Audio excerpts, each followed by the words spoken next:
Haruka अपने school के locker को चेक करती है जो कि डस्ट से भरा हुआ था। तभी वहां पे उसका हैंडसम और स्मार्ट क्लासमेट मित्सुरु एबा पहुंचता है और उससे पूछता है कि क्या वो किसी का इंतजार कर रही है। तो वो उसे हाँ कहती है और मित्सुरु उसे वहां पे बाय कहकर चला जाता है। बाद में जब हारुका अपने घर की तरफ जाती है तो उसके क्लासमेट उसे बुली करते हैं। वो लॉकर से उसके शूज चुराकर उन शूज को कीचड़ के एक गड्ढे में फेंक देते हैं और उसे चिढ़ाने लगते हैं। हारुका अपने शूज लेने के लिए उस कीचड़ में जाती है पर वो फिसल कर उस कीचड़ में गिर जाती है। वो अपने शूज लेने जाती है और उसके क्लासमेट उसके बैग से उसकी सभी चीजें उठाकर फेंकने लगते हैं।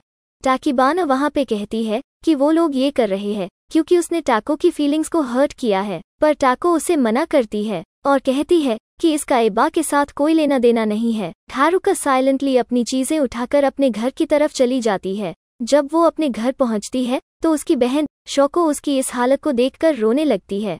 उसके मॉम डैड भी उसे हग करके रोने लगते हैं। अगले दिन हारुका के डैड इस बुलिंग के बारे में कंप्लेन करने के लिए उसकी स्कूल में जाते हैं।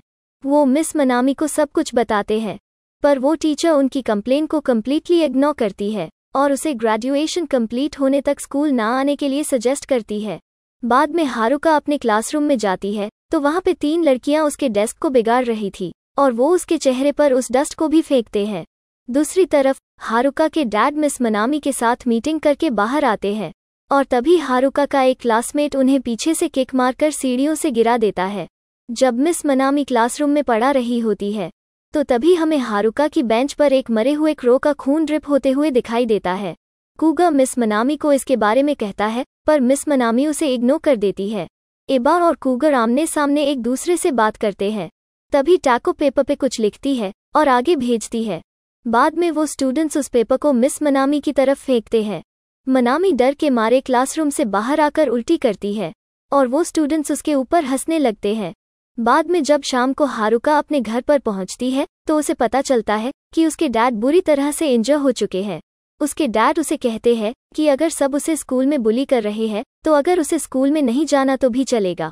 वो उसे ये भी कहते हैं कि उनकी जॉब की वजह से ही उन्हें यहाँ आना पड़ा है और उन्हें प्रोटेक्ट करने की जिम्मेदारी उसकी है।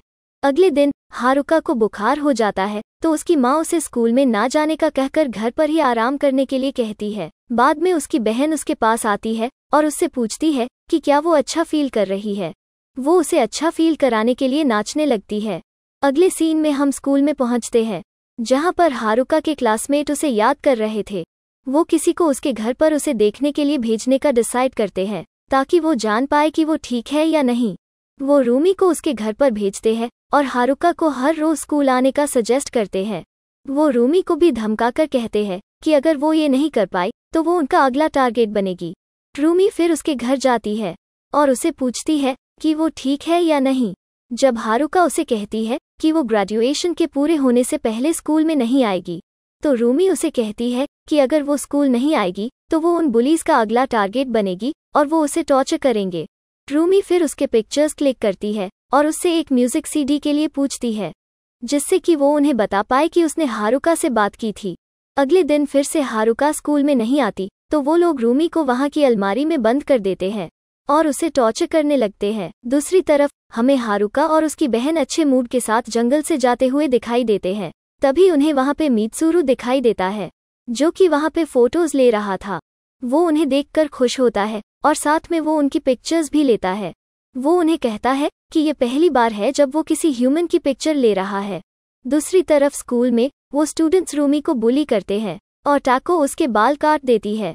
जब टाको उसे पूछती है कि क्या वो हारुका से नफरत करती है तो वो उसे कहती है कि वो उसे मारना चाहती है। अगले दिन हारुका उस पिक्चर को देखती है जिसे एबा ने क्लिक किया था। उसे वो पिक्चर बहुत पसंद आती है। एबा वहां पे उसका इंतजार कर रहा था और वो अपनी फैमिली को बाय कहकर एबा के साथ घूमने चली जाती है। दोनों पूरे दिन नदी के किनारे फोटोज क्लिक करते हैं और एक दूसरे की कंपनी एंजॉय करते हैं। एबा उसे कहता है कि स्नोफॉल में ये सिटी और भी अच्छा दिखाई देगा और एक्सीडेंटली वो उसका हाथ टच कर लेता है और उससे उसके लिए माफी मांगता है। हारुका उसे कहती है कि कोई बात नहीं। एबा फिर जानबूझ के फिर से उसके हाथ को टच करता है और हारुका स्माइल करने लगती है।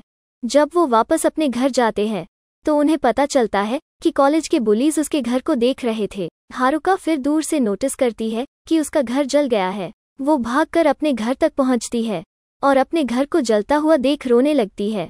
बाद में एबा उस घर में जाता है और उसकी बहन की बॉडी को लेकर आता है, जो कि बुरी तरह से जल चुकी थी, पर वो सांस ले रही थी, और जल्दी उसे एम्बुलेंस से हॉस्पिटल पहुंचाया जाता है और उसके मॉम डैड उस आग में मारे जाते हैं। अगले सीन में हारुका हॉस्पिटल में आईसीयू रूम के बाहर खड़ी अपनी बहन को देखती है। वहां पे उसके ग्रैंडफादर पहुंचते हैं और बाद में वो अपने ग्रैंडफादर के साथ रहने लगती है। दूसरी तरफ वो बुलीज डरे हुए थे कि अगर किसी को पता चलेगा कि वो आग उन्होंने जलाई थी तो उनके तो लग जाएंगे। दो लड़कियां तो काफी घबराई हुई होती है और कुछ स्टूडेंट्स को तो कोई भी रिग्रेट नहीं होता कि उन्होंने एक फैमिली को जलाकर मार डाला। अगले सीन में जब टाको अपने घर पर होती है तो उसके पिता उसे कहते हैं कि वो उसका फ्यूचर डिसाइड करेंगे और उसके पिता जो भी उसे कहेंगे वो करना पड़ेगा। टाको कहती है कि उसे ब्यूटिशियन बनना है, पर उसके पिता उसे इग्नोर करते हैं। वो फिर चले जाते हैं और उन्हें बताते भी नहीं कि वो कब आने वाले हैं। अगले दिन हारुका को वापस क्लास में देखकर सभी शॉक हो जाते हैं। एबा उसे ये भी कहता है कि अगर उसे स्कूल नहीं आना तो वो अपने आप को फोर्स ना करे। बाद में वो उसके दो क्लासमेट को कुछ पूछती है और दोनों वहां से चली जाती है। टाकिबाना और दूसरी दो लड़कियां हारुका के साथ उस जगह पर जाते हैं जहां वो उसे बुली किया करते। वो दो लड़कियां टाकिबाना को रोकने की कोशिश करती है, पर वो हारुका को पिन मारकर उस गड्ढे में गिरा देती है और वो उसे ये भी कहती है कि उन्होंने ही उसके घर में आग लगाई थी। जब टाकिबाना हारुका को मारने की कोशिश करती है तो हारुका अपने नेल से उस पर अटैक करती है और वो मरे नहीं तब तक उसे मारती रहती है। दूसरी दो लड़कियां उससे माफी मांगती है और उन्हें वहां से जाने देने का कहती है, पर हारुका उन्हें नहीं जाने देती और उन्हें मार देती है। और मरने से पहले एक लड़की उसे बताती है कि ये सब प्लान कुगो ने किया था। अगले दिन तीनों लड़कियां क्लास में एब्सेंट होती है और कुगो और बाकी के लड़के वरी होने लगते हैं। स्कूल पर पुलिस को देखकर वो सभी डर जाते हैं और कुगो वहां पे कहता है कि ठंड बहुत ज्यादा है तो उसे घर जाना पड़ेगा। और वापस जाते वक्त रास्ते में उसे हारुका मिलती है और वो उसे फिर से बुली करने लगता है, पर तभी हारुका उसे स्टैब करती है और वो अपनी जिंदगी बचाने के लिए भागने लगता है, पर वो वहां पर गिर जाता है और काफी इंजर हो जाता है। हारुका फिर उसके पास जाती है और उसे वहीं पर ठंड में मरने के लिए छोड़कर वहां से चली जाती है। अगले दिन हैवी स्नोफॉल की वजह से उसके ग्रैंडफादर उसे कहते हैं कि स्कूल आज बंद रहेगी तो वो पूरे दिन के लिए आराम कर सकती है। तभी एबा वहां पर हारुका को देखने के लिए आता है और उसके ग्रैंडफादर उसे कहते हैं कि वो उसकी ग्रेजुएशन के बाद हारुका और उसकी बहन शुको के साथ वापस टोक्यो चले जाएंगे और तब तक के लिए वो एबा से उसे प्रोटेक्ट करने के लिए पूछते हैं।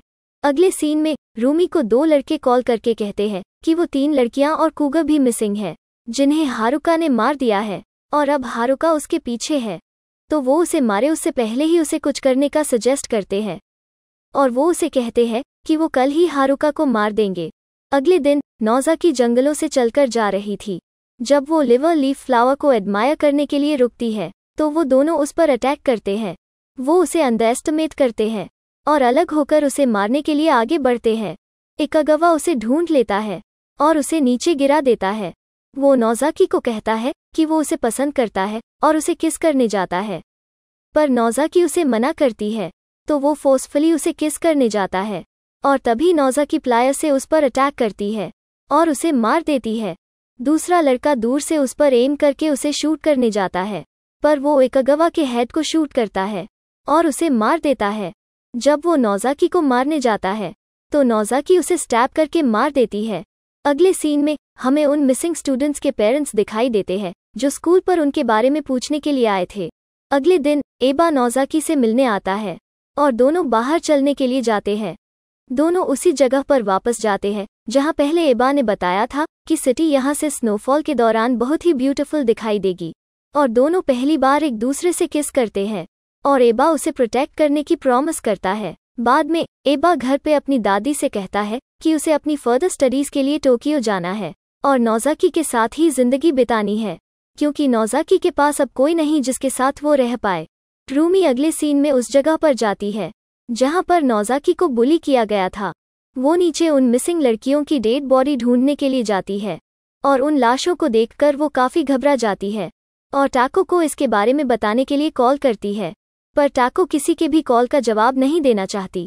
बुलिंग के समय रूमी ने कहा था कि वो नोज़ाकी को मारना चाहती है, और बाद में पास्ट की फुटेज दिखाई जाती है जहाँ पे वो मेंशन करती है कि वो उसे उसी के घर में केरोसिन से जलाकर मार डालेगी। फिर हमें वो केरोसिन के टैंक के साथ नोज़ाकी के घर की तरफ जाती हुई दिखाई देती है।